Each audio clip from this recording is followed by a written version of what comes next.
A Virginia teacher is facing backlash for assignments parents say are promoting anti-Israel views in the classroom. Now, Parents Defending Education is looking into this teacher and also what could be possible ties to a mosque that may have some sort of a connection to 9/11 terrorists. Joining us now is Erika Sanzi, the Director of Outreach for Parents Defending Education. And good morning, Erika. Good morning. Now, this is unfolding at Washington Liberty High School, an educator there, and you actually, Parents Defending Education, you're the ones who sent out the FOIA, you got the Information Acts back, and you got the information back. Now, I went on your website just to go through some of your FOIA requests and some of these assignments that were given out to these students, and one of them stood out. It was the one involving Born in Gaza.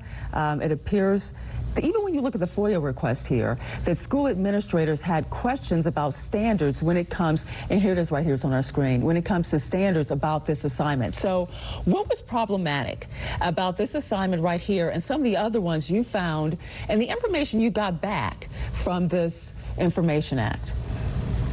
Yeah, I mean, I think it's important for the audience to realize that this teacher in particular has extreme views. This is not just somebody making a one-off comment or saying, you know, the words free Palestine.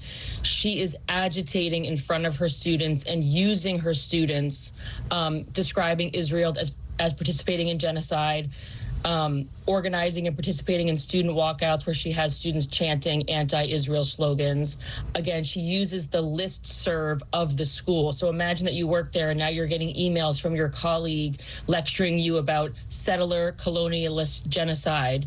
And so, again, this is just somebody that's very extreme and that's bringing this into the classroom, and never does she allow any sort of opposing point of view. It is just that Israel is bad, Palestine is good, and that lecturing people about how, you know, we're using our American tax dollars to kill Palestinians, but zero criticism for what happened on October 7th. So you're saying she's bringing into the classroom with these assignments as well, in addition to some of the I think it does. I think it goes beyond that. I mean, I think this is sort of who she is. But yes, definitely in the assignments, definitely in these student walkouts, in her unwillingness, you know, when administrators speak to her with concerns about what she's saying, what she's assigning, how she's behaving, she dismisses it completely, as if to say, you know, how could you be upset about this when all these terrible things are happening because of Israel, you know, in Gaza? So what's happening? I mean, is the school doing anything? Did your organization reach out to this school to put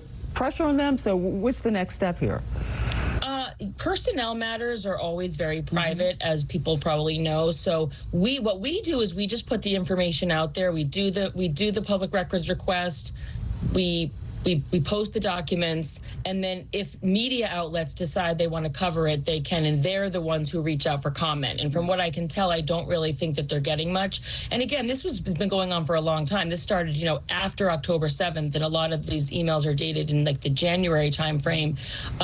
So it's unclear to me. I mean, we see evidence in the emails that administrators are frustrated and trying to get her to dial it back, but we see her rebuffing her superiors. And so as far as consequences, I'm not aware of any. So I was just about to ask you that. So there's no evidence in the FOIA that you got back, the information that you got back, that anything happened to this teacher? As far as I know, she's still working in the classroom. All right, and let's move on a little bit to the VP debate. There was no mention, and it has been a little bit lacking here, across the board, when it comes, when it comes to education, this presidential election. No mention of K-12. Hey, why do you think that is? That this hasn't, I know a lot of issues are in the forefront, whether there's immigration, the economy, but it does seem like education has been kind of like on the back burner. Yeah, I mean, again, it's like I think that these networks have these issues they really want to talk about, and they're not issues that rank high for voters, but they're issues that seem important to moderators. But certainly, what I would have loved to have heard, because we know that Walz and J.D. Vance have very different opinions about, for example, how schools managed COVID. And so it would have been great to sort of hear them spar about what happens if there's some sort of, you know, another sort of pandemic. Walz was very draconian in his closures. Their schools were closed for a very long time. He was very on the side of mask mandates. J.D. Vance was not. So that would have been interesting. The other issue that I think is really fundamentally important, and I wish they had brought this up, is this gender ideology in the schools and this sort of youth gender issue. Because again, Tim Walz doesn't just support teaching very young children about gender ideology. And what that means is it means that they're taught in school you can choose to be a boy or a girl or both or neither. That is what young children are learning. And then as they get a little bit older, we see this, these medical interventions, which again, Tim Walz supports these medical interventions, but he goes beyond that. He supports these medical interventions without the knowledge of parents, and he has become a sanctuary state for minors who want to take action related to their gender and their parents don't support it. J.D. Vance is the opposite. He completely opposes this. And I do think parents deserve to hear two candidates discuss a topic like that is very important to families and parents. It's related to K-12, but it's not only related to K-12. It's really related to, how we see childhood and how we see parental rights. And I would have loved to have heard questions about that. All right. Thank you so much, Erika Sanzi, for joining us this morning, Parents Defending Education.